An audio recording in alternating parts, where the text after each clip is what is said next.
Bienvenidos a esta sexta parte de este taller, de esta síntesis del taller de prevención del abuso sexual infantil. Y en esta oportunidad la psicóloga nos compartirá qué es el síndrome de acomodación y cuáles son las diferentes fases por las cuales pasa el niño como víctima de este síndrome y de esta experiencia de abuso sexual. Así que los invito a mirar muy atentamente este video, deja tus comentarios, suscríbete al canal, compartí este video, dale un me gusta y nos vas a ayudar a seguir creciendo. Vamos entonces a esta continuación del taller de prevención de abuso sexual.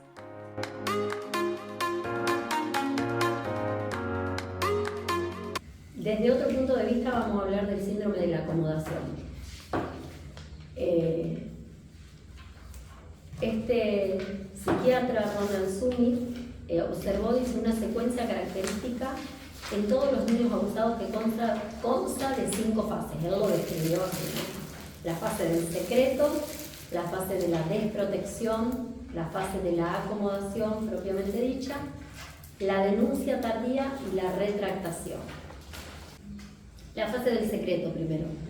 Si bien se da en todos los casos, en el abuso incestuoso paterno-filial, es decir, cuando el abusador es el padre, adquiere características particulares, obviamente, el secreto. ¿Por qué un niño no habla? Por 3 miedos. El miedo al enojo de la madre, y eso es re importante, chicas. A veces viene el madre al consultorio y dice, pero yo le digo que me diga todo. Me lo dice de una manera a mí que hasta a mí me da miedo. Y yo pienso, no le va a decir nada ni pues. Si tu hijo piensa que vos vas a salir a matar a alguien, o que vas a matar al papá, o que vas a romper algo, si te cuenta, lo que sea, si te cuenta que le fue mal en la escuela, si te cuenta, o sea, el niño no va a contar nada. Entonces, miedo al enojo de la madre, muchas veces miedo a la venganza del padre, del abusador, y miedo a que se desintegre la familia por su culpa, que muchas veces esa es la amenaza con la que lo tiene atrapado. Sí. Se va a romper la familia, sí. Tus hermanos se van a quedar sin padre, bueno, todo lo demás. Entonces, no cuenta por eso, no cuenta por desconcierto y por confusión. Dice frases que utiliza el abusador. Amenazas directas, bueno, esto ya lo vimos, ¿no? Amenazas directas como la que estamos viendo, o como este tío que abusaba de la nena y le decía, si vos contás algo yo la voy a matar a tu mamá, la mamá está enferma de cáncer. La seducción y la manipulación. Y el secreto puede durar toda la vida, esto respecto a la fase del secreto, que ya dijimos que hay gente que no lo cuenta nunca. Es más, yo creo que hay gente que se va a ir a la tumba con no haber podido contar nunca que sufrió abuso. A mí me encanta cuando yo veo a las personas superarlo, chicas, es tremendo. Ver una persona poder, que realmente vos ves que la persona sanó, que está haciendo una vida normal, porque normal, excelente, no tenemos nadie, una vida excelente, pero una vida normal, que se pudo casar, que pudo formar una familia, que puede estar bien en su rol de madre o de padre, que puede trabajar, que puede servir a otras personas. Eso realmente es algo que me produce tanta satisfacción. Pero yo me refiero cuando vos sabés que la persona sí. Lo pudo hablar, que lo pudo trabajar, que vos sabés que, no sé, antes no podía dormir, ahora viene y te dice, puedo dormir, o no sé, se me fueron tales malestares físicos, o me siento de otra manera con mi matrimonio. O sea, que vos sabés que la persona, claro, a eso me refiero, que eso me da alegría y me da satisfacción ver que hay gente que lo puede ir superando y que lo puede ir trabajando. Y que incluso puede hacer de eso algo para ayudar a otras personas también.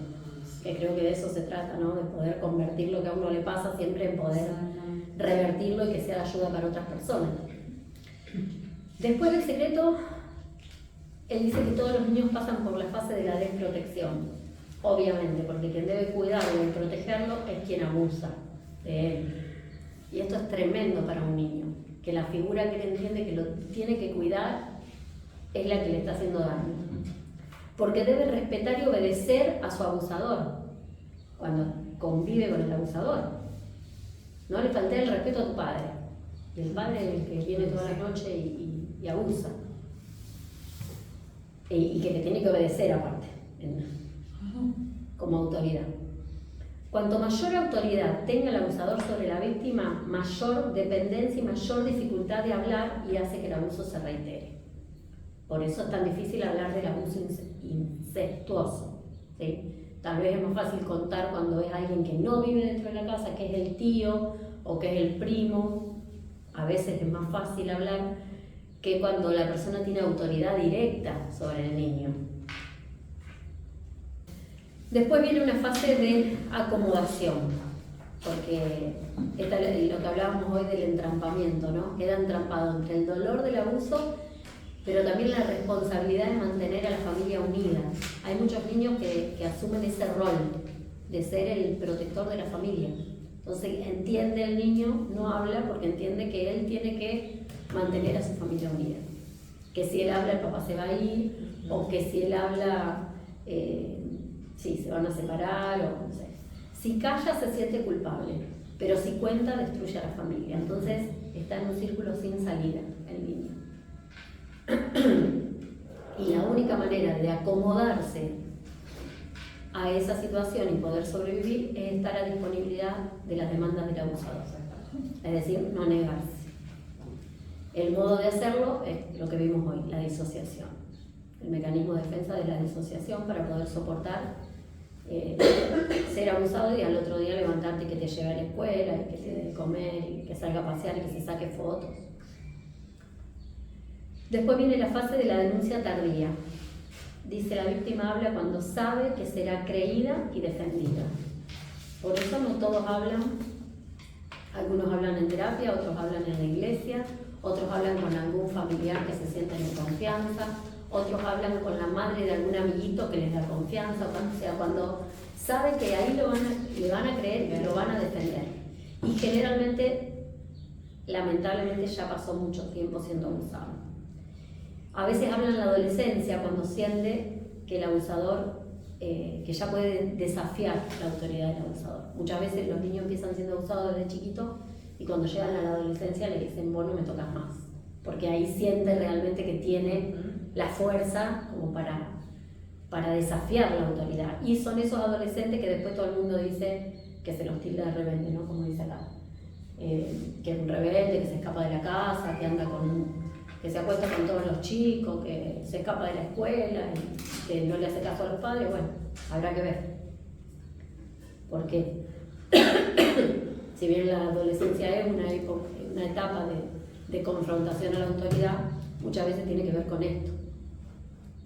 Cuando un niño o adolescente cuenta que fue abusado, hay que creerle. Eso lo puse bien en grande y en rojo, para que lo tengamos en cuenta. Entonces la denuncia tardía tiene que ver con eso muchas veces.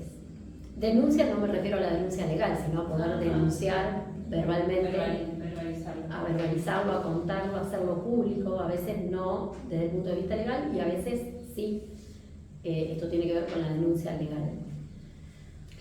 Y después, lamentablemente, este psiquiatra describe que hay una fase de retractación. Pero que la víctima se retracte no significa que no haya ocurrido el abuso. ¿Sí? ¿Por qué? Porque a menos que reciba un verdadero apoyo, se va a retractar. Muchas veces se retracta ¿por qué? Para no sentir vergüenza o culpa.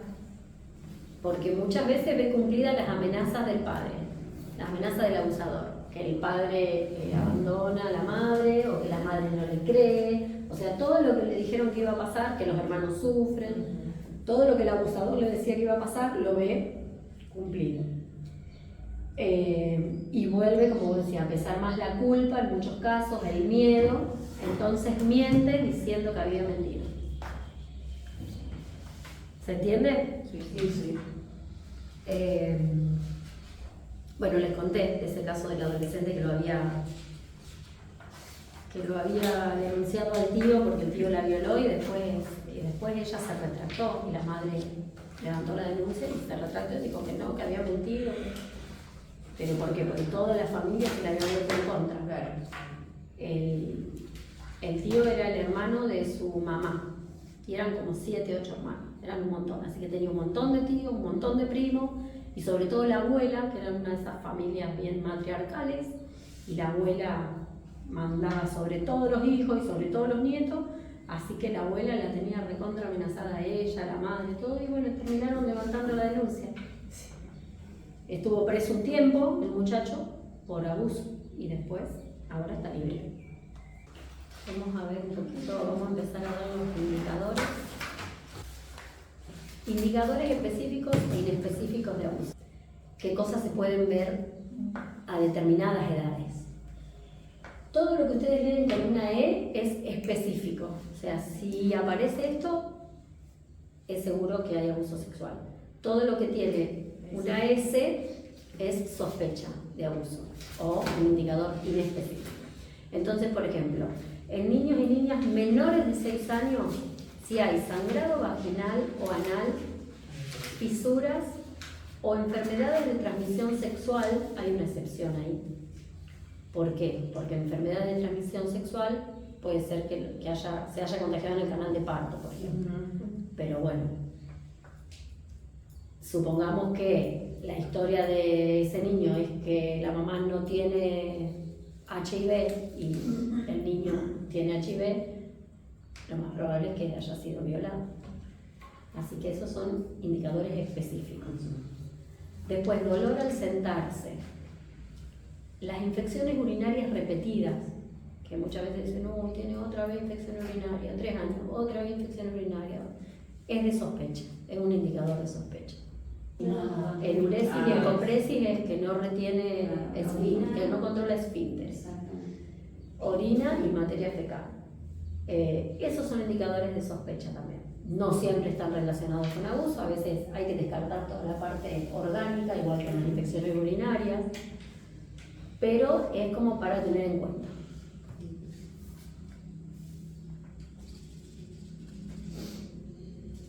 Síntomas sexuales.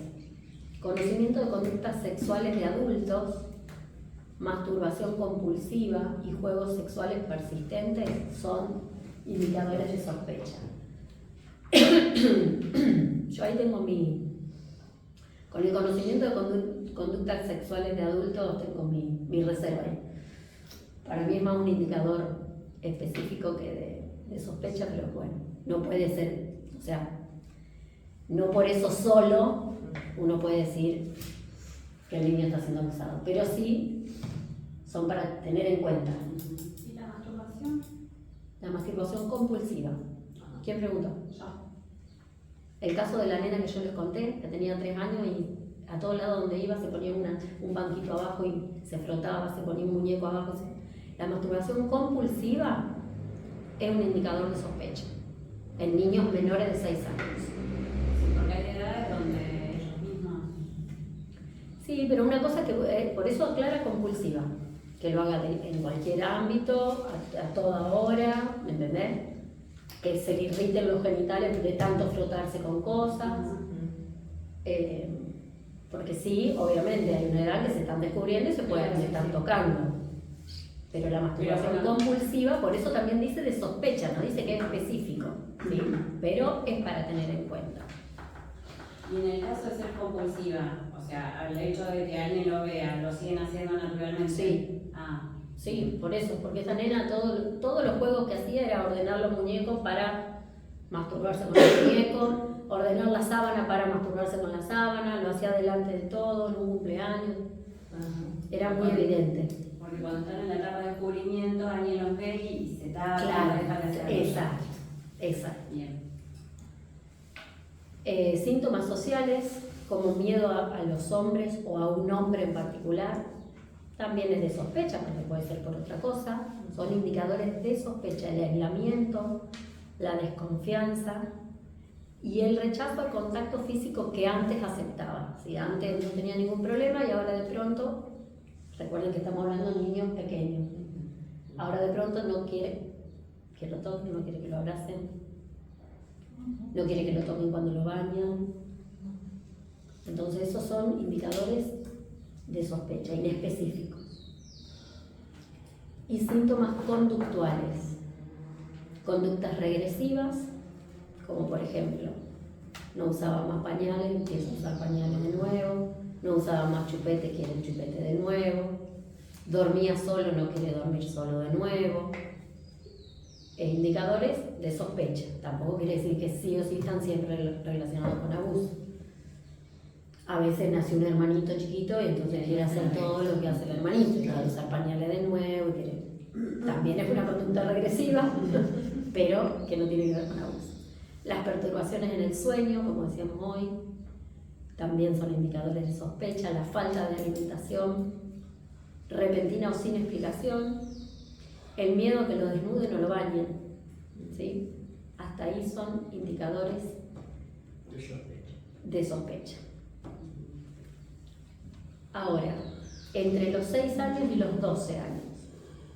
Bueno, los síntomas físicos nuevamente, si hay sangrado vaginal o anal, si hay fisuras y si hay enfermedades de transmisión sexual, con la excepción misma que hablamos hoy, el embarazo, una nena de 12 años, o de 11, o de 9, o de 10 embarazada, se considera abuso. Eso es un indicador específico de abuso. No es que estaba de novia, que quiso, que... Si son ambos menores, es lo mismo. Si son ambos menores, podría verse el caso. Claro que puede ser. Porque dijimos que si son de la misma edad no es abuso. Claro, por eso. Pero no se da en la mayoría de los casos. Los casos de embarazo de niña generalmente son por abuso. Inflamación, enrojecimiento o lesiones por rascado en zonas genitales es un indicador de sospecha. Dolor al sentarse, lo mismo que a edades más tempranas, ¿no? Las infecciones urinarias, la enuresis y la encopresis son indicadores de sospecha. Los síntomas sexuales, comportamiento provocador impropio de su edad, lo que hablábamos hoy de las nenas, por ejemplo, muy seductoras, a edades entre los 6 y los 12 años. La coerción sexual a otros niños, eso también es un indicador. No es que el niño sea un abusador, ya lo aclaramos, pero sí es un indicador de sospecha de que ese niño puede estar siendo abusado o haya sido abusado. Y el conocimiento sobre sexualidad impropio para su edad. Esto dice entre 6 y 12 años. Bueno, habrá que ver, ¿no? Que puede conocer a los 2 y que puede conocer a los 7. Pero cuando conoce más de lo que debería por su edad, es un indicador de sospecha. A lo mejor, no sé, le enseñaron demasiadas cosas en la casa. Síntomas sociales, bueno, problemas con las figuras de autoridad o excesiva sumisión a los adultos. Que empiecen a tener rebeldía a esa edad, entre los 6 y los 12 años, con el papá o con quien sea su abusador, ¿no? O con los maestros también. A lo mejor no es en la escuela el abuso, pero empieza a manifestarlo de esa manera, en rebeldía con cualquier figura de autoridad. O excesiva sumisión, ese es otro. Pero son indicadores de sospecha, no quiere decir que sí o sí esté siendo abusado. Igual que las fugas del hogar, las conductas delictivas y las modificaciones bruscas en el rendimiento escolar también son de sospecha a esta edad. Si tiene 10 años, no sé, y de pronto anda robando, se escapa de la casa, falta a la escuela, o baja el rendimiento. Venía bien y de pronto todas malas notas, llaman la atención, es sospecha. Síntomas psíquicos como miedos y fobias, ansiedad, depresión y quejas somáticas, que es mucho de lo que vimos, dolores abdominales, dolores de cabeza, sin causa orgánica, es decir, lo llevan al médico y no tiene nada, son indicadores de sospecha. Y síntomas conductuales, pesadillas o terrores nocturnos, que también son de sospecha porque a determinada edad y a esta edad muchas veces son normales, el no querer dormir solo, el miedo a la oscuridad y todo lo demás. La falta de alimentación repentina o sin explicación, la marcada agresividad a esa edad, o por el contrario la sobreadaptación, esos chicos que vos decís qué bonito, que se adapta a todo, y capaz que se adapta a todo porque es su forma de sobrellevar lo que le está pasando. Obviamente cuando hacemos estas divisiones por edades no es que es una división tajante, ¿no? Esto es a los fines de poder más o menos pensar en las edades. ¿Por qué? Porque, por ejemplo, el embarazo a los 13 años dijimos que puede ser un indicador de sospecha. Puede ser un indicador de sospecha, pero si la nena no tuvo relaciones sexuales, o sea, no tiene una vida sexual activa, es un indicador específico de abuso. Y lo mismo sucede con las enfermedades de transmisión sexual. Síntomas a esa edad, obviamente. Un adolescente de entre 12, 13, 15 años con enuresis, encopresis, anorexia, bulimia puede aparecer. Son todos indicadores de sospecha, porque puede haber otras causas, pero llaman mucho la atención. La promiscuidad sexual, la prostitución y la excesiva inhibición sexual, ya hablamos un poco de todas estas consecuencias en la vida sexual que se pueden seguir hasta la adultez incluso, esto de la inhibición sexual, por ejemplo, personas que nunca pueden tener una vida sexual normal, digo así entre comillas porque normal no la tenemos ninguno, pero disfrutar de la sexualidad ni siquiera estando en pareja, casado, con alguien a quien aman y todo lo demás, hasta la vida adulta pueden seguir estas consecuencias. En lo social, conductas delictivas pueden ser de sospecha, adicciones, autoagresión o cutting. Cutting es cuando se cortan. Ese tipo de situaciones en los adolescentes se puede sospechar que hayan tenido, puede ser por otras cosas, pero muchas veces hay en la historia infantil abuso sexual. El ausentismo escolar o la deserción escolar en lo que respecta a la escolaridad secundaria. La sobreadaptación también. ¿Se acuerdan que hablábamos de estos niños que uno dice, no sé si lo comentamos, pero niños o adolescentes que no llaman la atención para nada, que uno dice, qué buenito que es, sí, qué tranquilo. Y no es ni buenito ni tranquilo, está sobreadaptado, está acostumbrado a no hablar, a no opinar, a no mirar a los ojos, a mantenerse lo más desapercibido posible.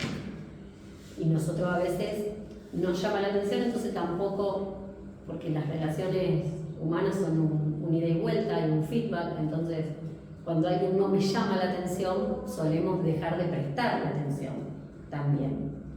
Vieron que en una clase los profesores a quién le prestan más atención. Al rebelde, al que hace ruido, al que se para, al que charla, al que está ahí sentadito tranquilo, ni lo miran. Y bueno, muchas veces son niños o adolescentes sobreadaptados en realidad, que han pasado por situaciones de abuso. Los miedos, las fobias, la ansiedad, los ataques de pánico, podemos agregar ahí dentro de ansiedad porque está dentro de los ataques de ansiedad, de los trastornos, de ansiedad, la depresión, las quejas somáticas sin ningún tipo de justificación, dolor de cabeza, dolores abdominales, cuando no hay nada físico que lo justifique, ¿no? Donde hay estudios médicos que dan todo bien, muchas veces son indicadores de sospecha. Los intentos de suicidio o las ideas de suicidio muchas veces ahí es un indicador también de sospecha de que ha habido ahí una historia de abuso sexual infantil. Ahora, el indicador altamente específico es el relato del abuso. Donde hay un relato de abuso, no se duda más de nada. Esto es importante que lo tengamos en cuenta porque donde un niño o un adolescente relata una situación de abuso, no se empieza a pensar, ¿será? ¿Qué pasó? ¿No será? Si lo relata es porque lo vivió. Si un niño dice que fue abusado, porque fue abusado. Si dice que fue tocado, porque fue tocado. Si dice que lo que sea, es porque le pasó. Entonces, el indicador más específico de abuso, y esto representa un grave problema a la hora de probar legalmente el abuso. Porque siempre se busca algún indicador físico. Entonces, cuando hubo violación, sí, están los médicos forenses que constatan mediante el examen ginecológico o en los varones el examen anal y todo lo demás, puede constatar la violación. Pero cuando no hay penetración, ¿cómo se constata el abuso? Entonces, el relato del abuso es el indicador más específico que hay, ¿sí?